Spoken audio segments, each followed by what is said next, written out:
مرض سے شفا کا وظیفہ۔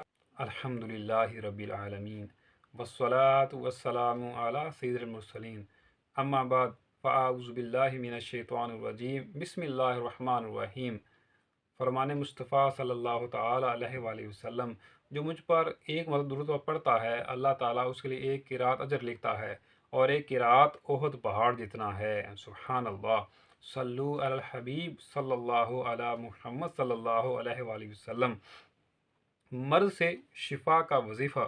میٹھے میرے اسلام بھائیو، ہو سکتا ہے کہ آپ کو یا آپ کسی اہل خانہ میں سے کسی کو یا آپ کے دوست احباب میں سے کسی کو ایسا کوئی مرض ہو، ایسی بیماری لگ گئی ہو جس کا علاج نہ ہو رہا ہو، اسے شفا نہ مل رہی ہو، درد میں کمی نہ آ رہی ہو، تو یہ وظیفہ انشاءاللہ آپ کریں گے تو اللہ نے چاہا تو اس کو اس سے افاقہ حاصل ہوگا، اس کو شفا ملے گی۔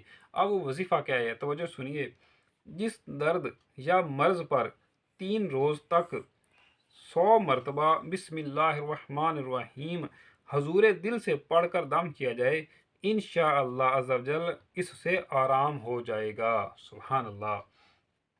دعا ہے کہ اللہ تعالیٰ تمام مریضوں کو شفا دے، تمام بیماروں کو شفا دے اور گناہوں کے مرض سے بھی شفا دے۔ آمین بجا خاتم النبیین۔